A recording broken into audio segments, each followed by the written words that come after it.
Bhagavad-gita chanting, Chapter 10, verses 1 to 10. अथ दशमोऽध्यायः।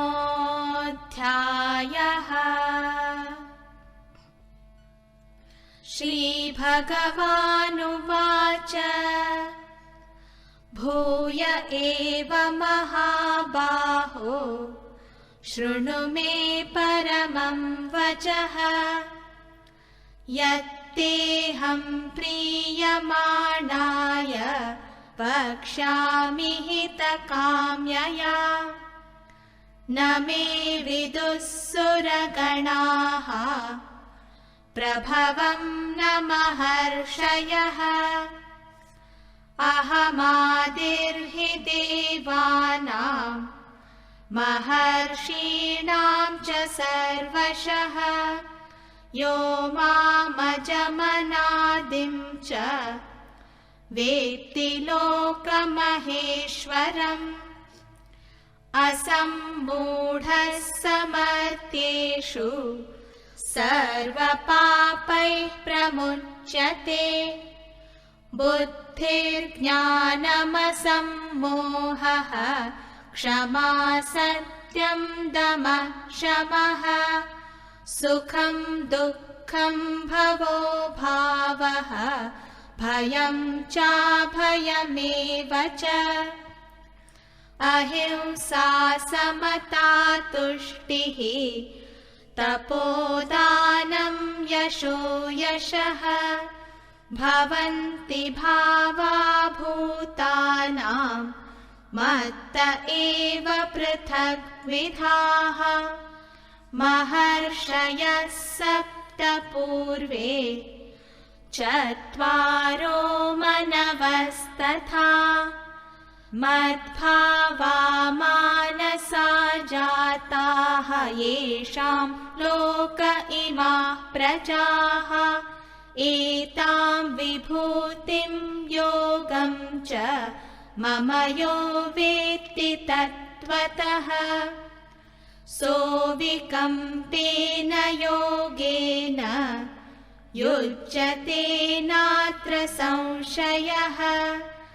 अहं सर्वस्य प्रभवः मत्तः सर्वं प्रवर्तते।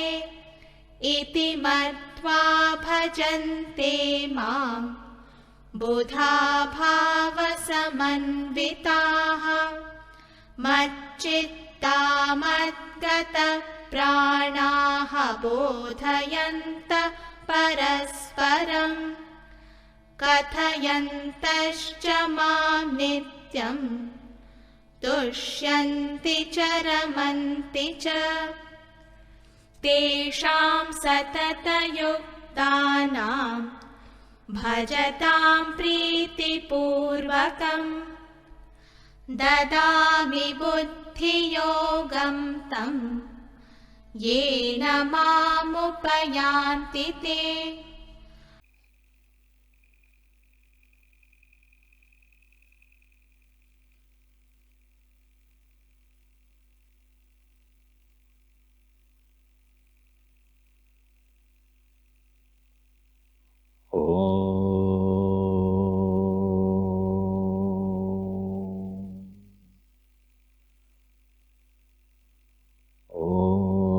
सहना भवतु सहनो भुनक्तु सह वीर्यङ्करवावहै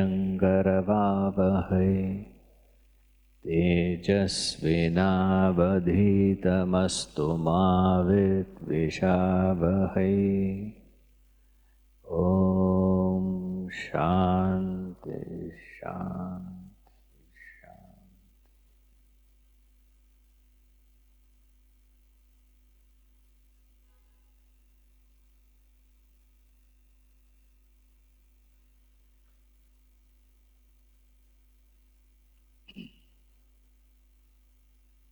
The middle 6 chapters were referred to Bhakti Yoga. Verse number 6.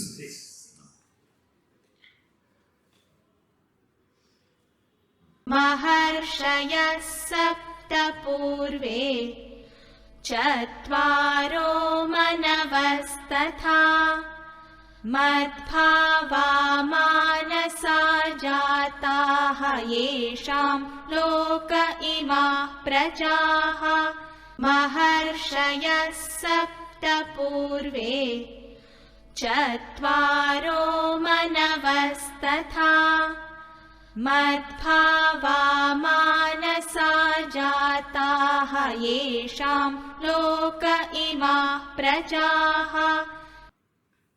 The seven great sages, the ancient four, and the Manus, with their being in me, were born of mind. From them are these creatures of the world.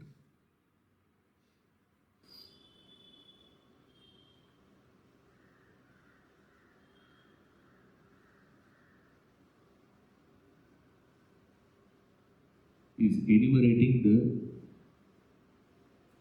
supreme nature of Brahman,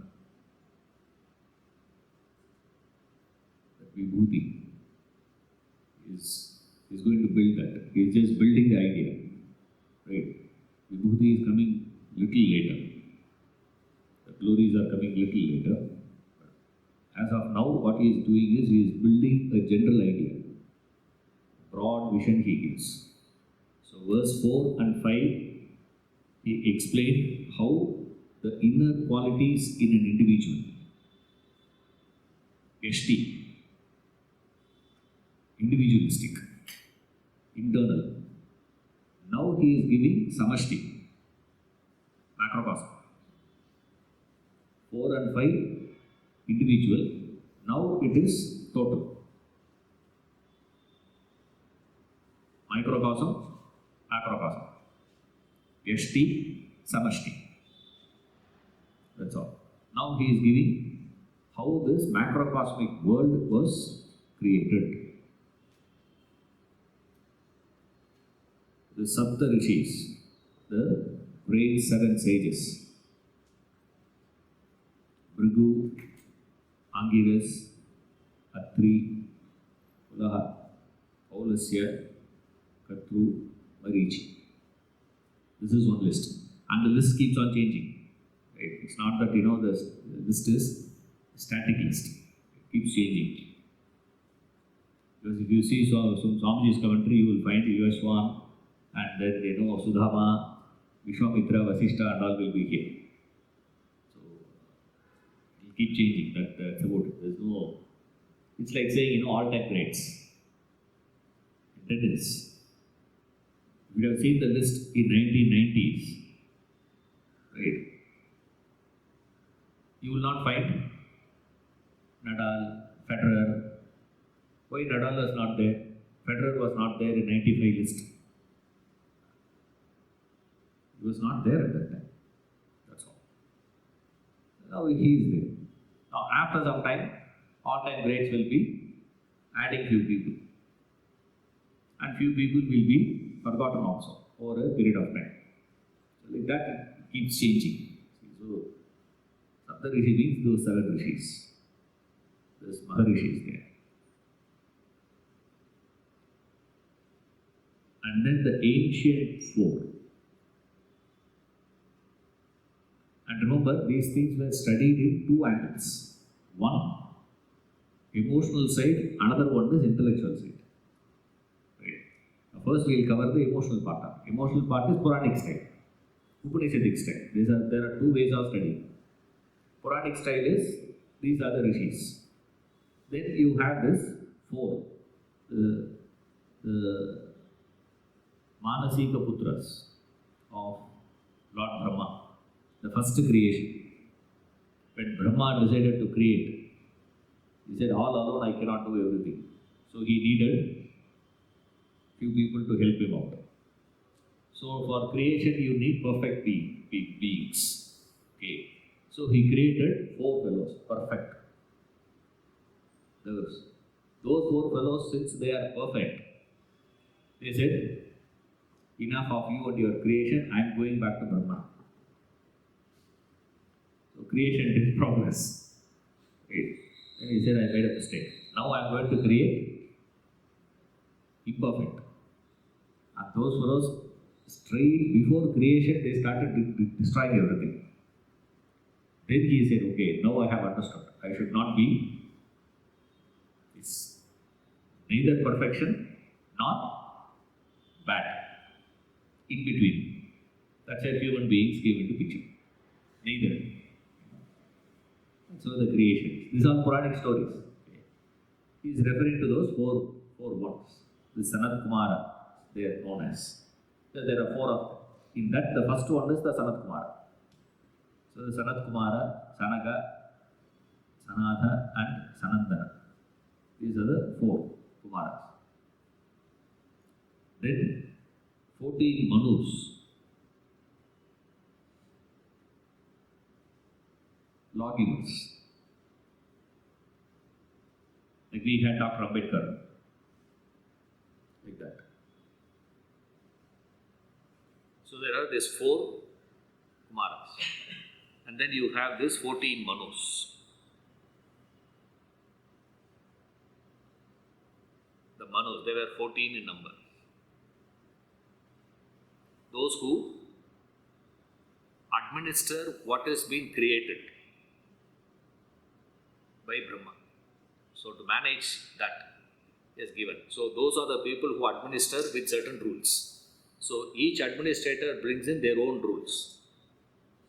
The moment the Supreme Court, depending upon the judge, judgment changes. No? Even though it is the same law, one Supreme Court judge gives one judgment, another Supreme Court judge gives another judgment. So that keeps varying, right? Same way here. These Manus will keep changing. They keep, changing. The one is there are 14 supposed to be managing the whole thing. Through certain rules and regulations they have fixed. So for this period when they were ruling, they give that this is what you are allowed to do, this you are not allowed to do. This is what you are depending upon your station, depending upon your position, depending upon this, how this happens, how that happens, all the rules defined is for this. And remember, laws are meant only for human beings. Animals don't require laws. There is no law in animal kingdom. We say, right? We project certain things on them and say that is the law there, sir. Right? The big fish will eat the small fish. No. After the big fish dies, all the small fishes eat the big fish. Correct? No? Then, if size alone matters, then dinosaur should be there. So we see it's not just that. It is having certain pattern. We see a particular pattern. That pattern that we are able to observe is where law comes into picture. If there is no pattern at all, there is no law possibility. And to recognize a pattern, what is needed? What is needed? To observe what is needed? For that, what is needed?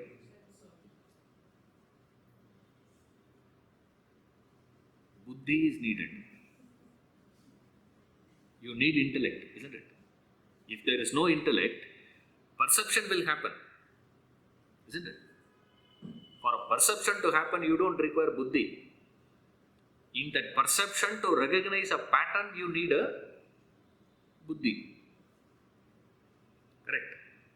So, law means a pattern. Pattern means intellect. Therefore, laws come into picture only after the intellect is born. Before the intellect, there is no law. Remember that. Law means what? Do's and don'ts.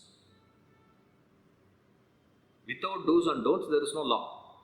You can never have a law without do's and don'ts. This is what we call as law of karma. What is the law of karma? Sir? Universal, this one. How can you go beyond that law? When can you go beyond that law? When you don't have to adhere to that law.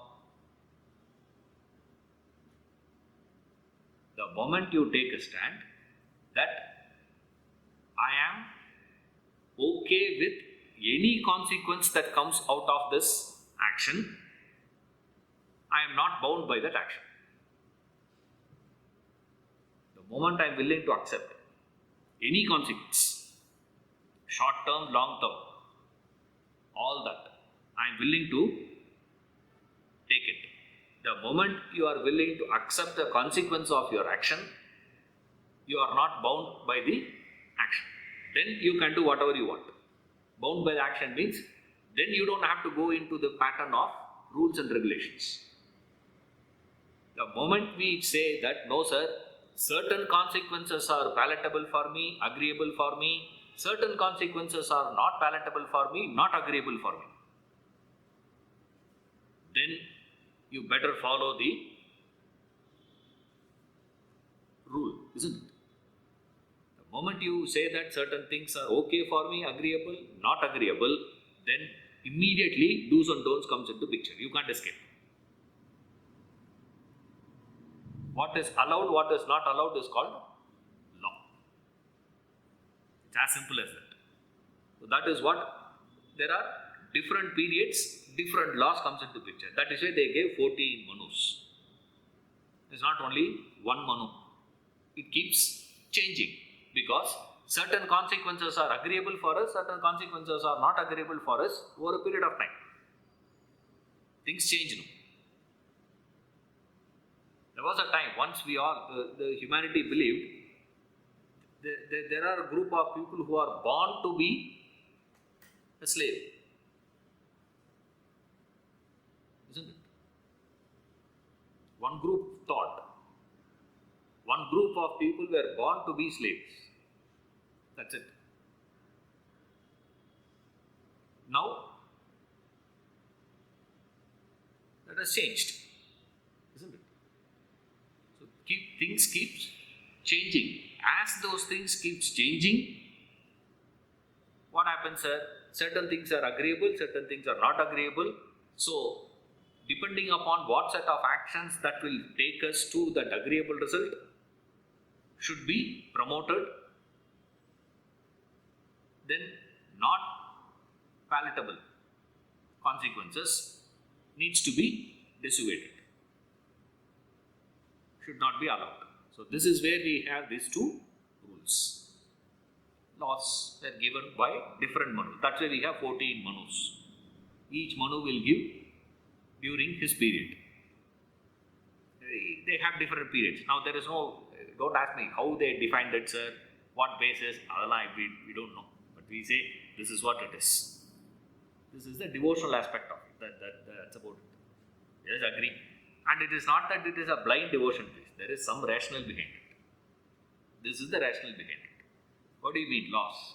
Because we have been studying in Vedanta what human beings ought not to be defined by do's and don'ts. There is no do's and don'ts. There is no do's and don'ts. You have been told.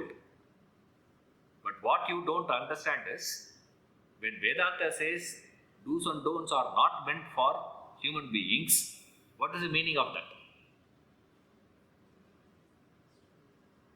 A human being is the one who should have the maturity to, should have the courage to accept the consequences of his action. Right? But do we have that?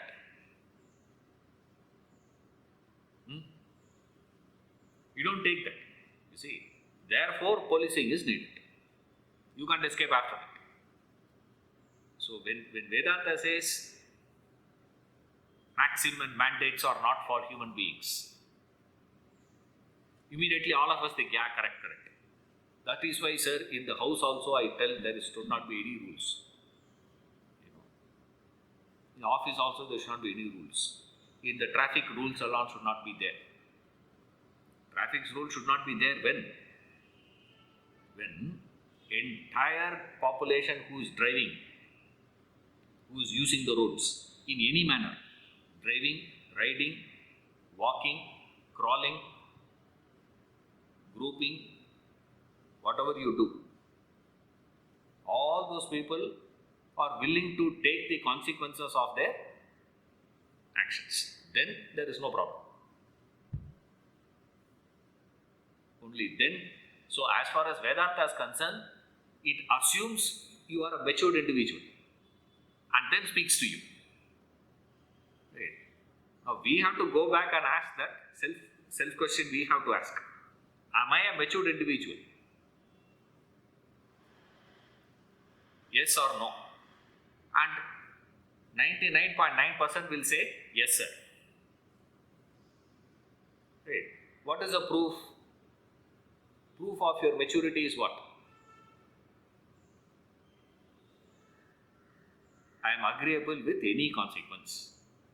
Then you are mature. It doesn't matter. Otherwise, you are in trouble. Therefore, you come under these rules. Laws were given out. Somebody should have given the law. So that person is personified. Like in a modern language, personification of law is who? For all of us, at least to Indian. Yaru? Ambedkar. Is he the one who sat and wrote the whole thing? How many amendments you have made already? There are about 140 amendments have been made already. So many things which he had kept there, we deleted. So many things which was not there, we have added. So many things we have modified. Isn't it? All that we have been doing time and again. But broad framework is still maintained by India, which was given out by Dr. Ambedkar. So therefore we say, who is a lawgiver for us? That's why in every, law school they will have one Ambedkar photo. Kotlana, they will have one Ambedkar statue will be there. I suppose. If it is not there, I don't know. It's supposed to be there. What is he said? He is not the one who personally sat and wrote all that. There was a panel and he was heading that panel. Constitutional writing panel was there. In that panel, he was a head. So therefore, he put like that. So maybe like that, these people also had like that. He would have been head of one. So there is 14 Manus were there. This is the lawgivers. Manava, he says, it is a 14 Manus he is referring to. Yes. So the laws in this context is more a social kind of laws, not the law of karma, those laws. All including. All inclusive here. Social laws were given by Dr. Ambedkar. Law of karma was not given by Dr. Ambedkar, isn't it? Like that. Who gave that? We say Manu gave that. Manu is the one who has given certain things are allowed for thing, certain things are not allowed. Socially agreeable, socially not agreeable was given by Ambedkar. Right. Spiritually agreeable, spiritually not agreeable given by whom? Correct. For one geographical country, one group of people, Ambedkar gave. China? China is not by Ambedkar, no? Right. Same way, for the entire humanity, a spiritual law is given. By who? That is by these 14 Manus. They were the one who had given that rules. Thou shalt not commit adultery. Law will not say that. Isn't it? Ambedkar is not going to talk about that. He will say, if both of you are in agreement, what is the problem? I can't do anything for that. At best, what you can do? Divorce. What law can do is, can grant divorce. Right? But to go into that fact, whether that is correct or not, is not the purview of the legal system. So there are certain rules which is beyond that legal system. Isn't it? Legally it's okay. But then we say, morally is it correct? Politically is it correct?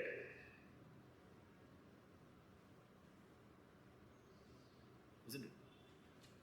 Like last week, one big judgment was given by Supreme Court. They released one of the perpetrators of Rajiv Gandhi assassination case. Released him. One of the fascinating judgment. You have to read that case. Beautiful way of, very interesting, intricate. Where Supreme Court almost supersedes State Assembly, Governor, Parliament and President. And says, I am releasing you. Fascinating judgment. And there that fellow says, this 161 supersedes 73, he says. What is 161? Mathematics, they will say, of course sir, 161 is bigger than 73. No. That's all we know. They speak a language which is so weird, for us. But that is the rules given for certain things. But politically, is that correct? Politically, is it correct? Morally, is it right? Supreme Court will say what? That is not my problem. My problem is what? Legally valid or not. Legally valid, I take. Not valid, not take.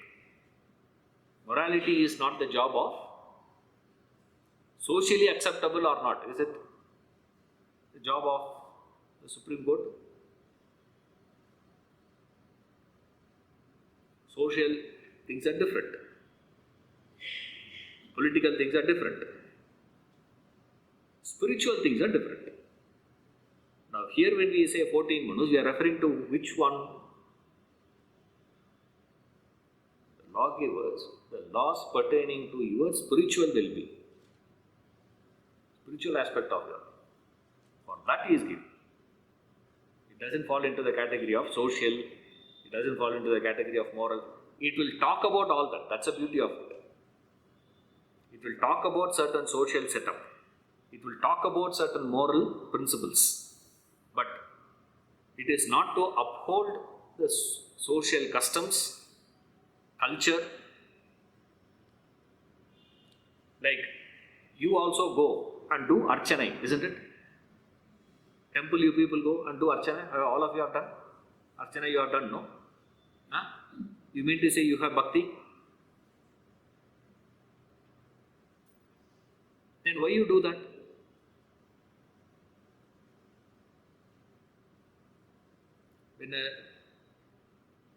When an American comes to the temple, he will not do archana and all. Right? When you go to temple, you do archana. Why? Bhakti? Because archana is one of the steps 9 limbs of Bhakti given by Chaitanya Mahaprabhu. Bhakti, that's why I don't touch that point at all actually, these things. Touch that point means, in fact, Srimad Bhagavatam gives 64 limbs. For you to claim that you are a Bhakta, you should be doing that 64. Becomes too much for us. So, Chaitanya Mahaprabhu picked up 9 out of that and gave. That's a popular one. Shravanam, Kirtanam, Padasevanam, Archanam, and all that comes in that list. We'll do that one day. When we go to Bhakti Yoga, we will do. Not now. Now if we touch it, it will drag. One class will not be enough. I'm not going to do 64. 64 I will not do. Right. 64 not possible. From that he picks up, one of that he says is Archana, which is, you go and do, no? Like Aksharchana we do, this Archana, that Archana and all that you do. You do all those things out of what? Custom and culture. Not out of Bhakti. Even though the act of Archanam is happening, that is happening out of culture. That is not Bhakti. Right? When they say you have to do Archanam, right? For what you have to do? So we also do that. Then we think what? Okay, 1/9 Bhakti I have said. Shravanam. I am also listening to your lecture, no? Even though it is not coming clearly. 2/9 of Bhakti I have. These things we do out of one. So, culture is very different. Legal is very different. Spiritual is very different, remember. But independently, deleting all this, can you discuss about spiritual? Not possible. That is why they include all that. That's why they gave 64. Bhagavatam is correct. Needs to be given. That 64 should be given. 64 limbs he gives. Ooh. Reading itself is so interesting. To know that 64 itself is so inspiring. You have university. Google University is there. You can check it out. You can check. In Google, 64 will come.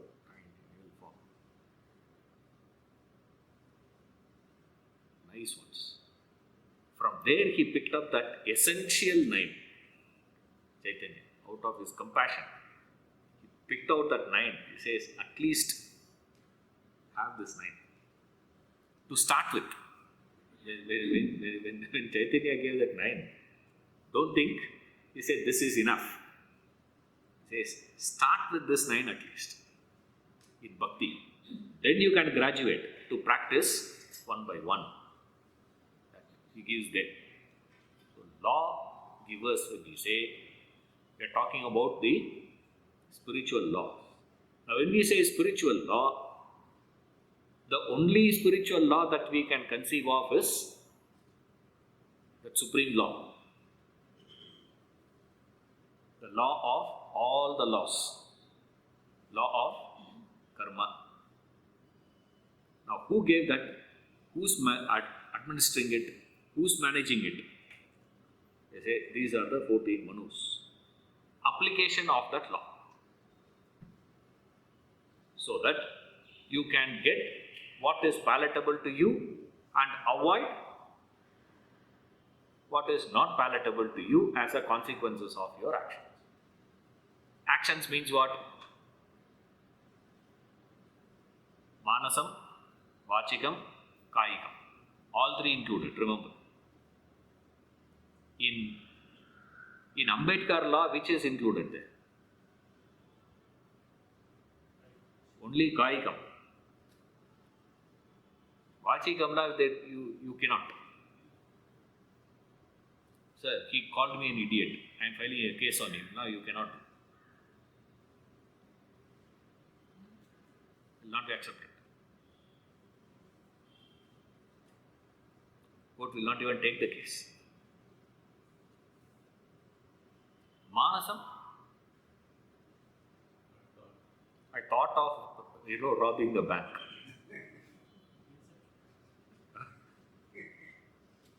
Jail போட முடியுமா? You can't put the fellow in jail, for that. That is not the purview of. But law of karma, when we say, it includes what? All three. So, who administers those laws? They are the law administrators. That is the 14 manus.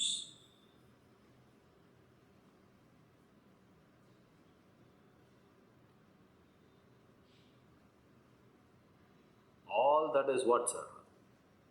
All these fellows were born out of mind. Mind of who? My mind. Born of whose mind? Not born of your mind. You can't say Manu is born out of your mind. Okay. All born out of my mind. Means all these things were emerged out of my sankalpa. So when he says mind, what is the meaning of mind here? Manaha. Here is manasa jata. Says. They are just born of this. So first one is this devotional one. That's Puranic creation process. So what is that, sir? He created those rishis to give that lineage. They were the one who gave out those various lineages where had come from the Rishi Parampara. Then these 4 Manasaputras also came first. But those people were not really interested in this pursuit.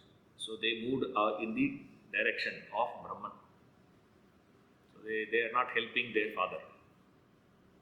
They wanted to have their own business. So they moved out.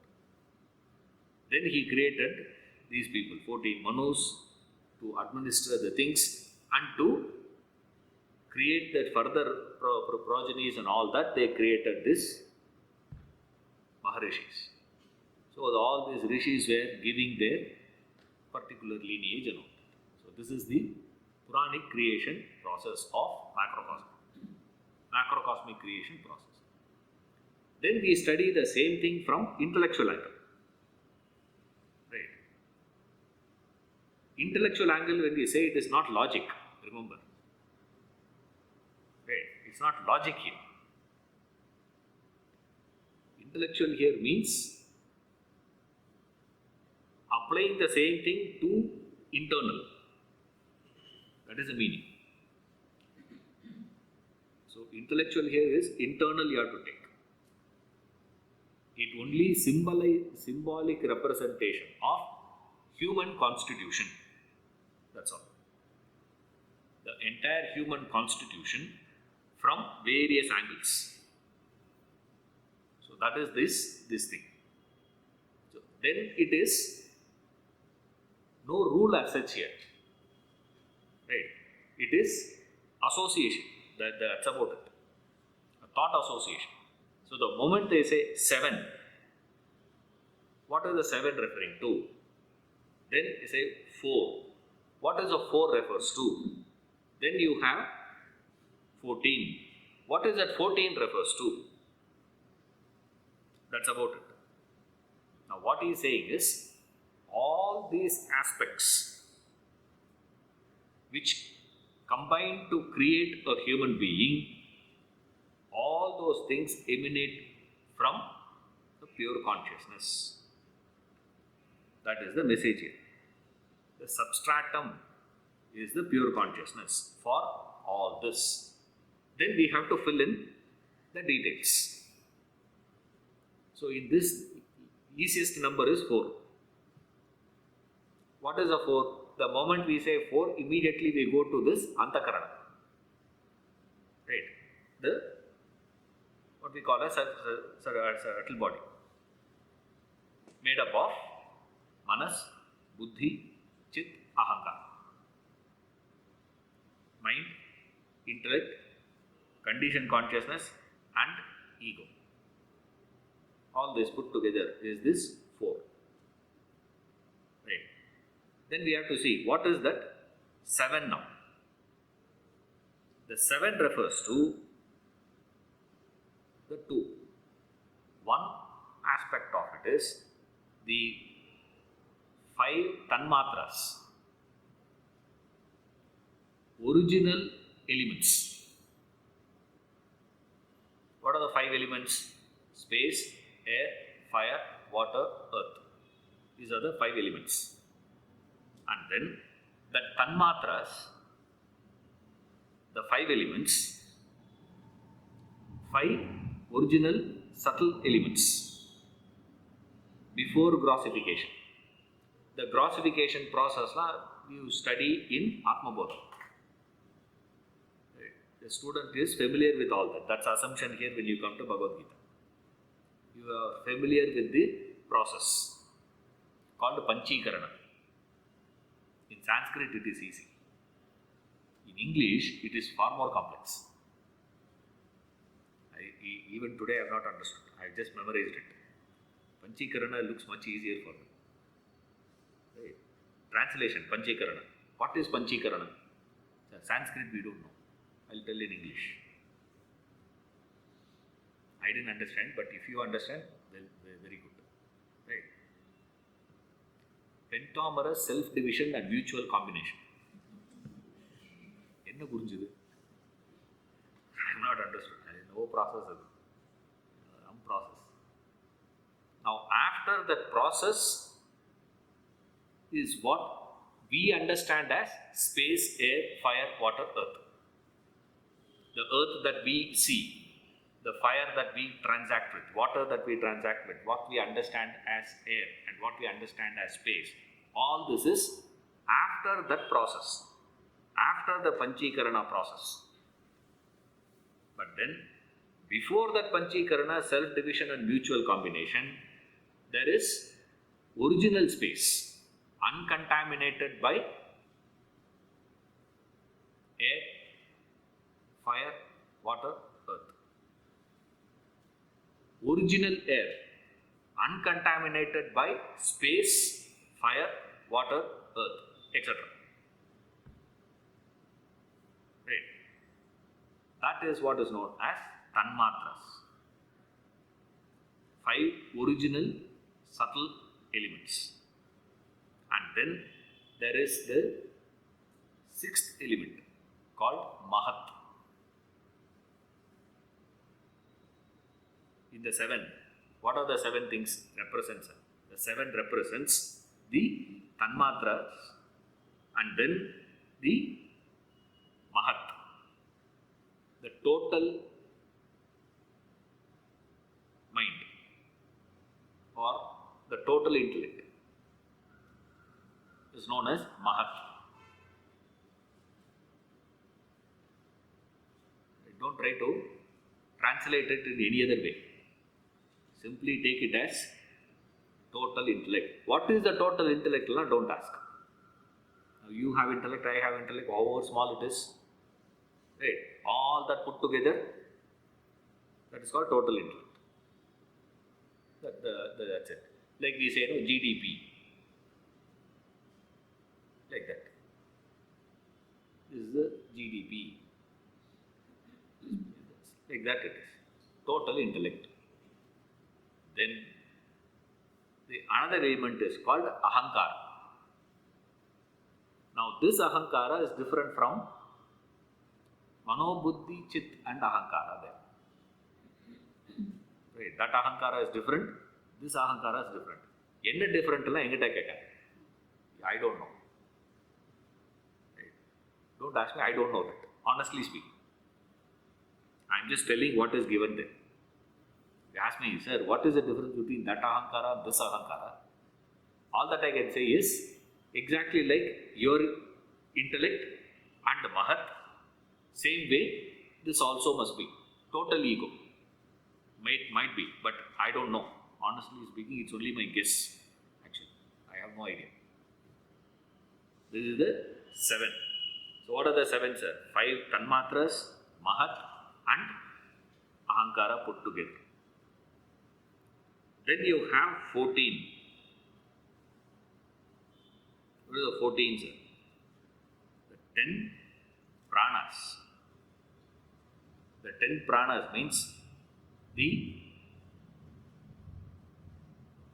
faculty that is vitalizing the organs of perception and organs of action. That is the prana. You would have heard of Pancha Prana. Right? But prana is not 5. Actually, they say it is 10. There are 10 pranas. Common knowledge is this. But there is a different way of understanding that prana. There it is referred as the vitalities of the organs of perception and organs of action. 10. Then comes that Pancha Prana. In that Pancha Prana, you have prana, right? There are 5 pranas, right? Prana, apana, samana, dhyana, udhana. These are the 5 pranas. In that 5 pranas, the first prana, there no. That is the 10. Works in the indriyas. What are the indriyas? All of you know. Right? Organs of perception and organs of action. How come that organs of perception is functioning? Because of the power lent by that prana. That's why when a person dies, prana gone, we say. Why? Because of this reason. This prana is the one which is giving life to those organs which is functioning in the body. That is the prana. 10.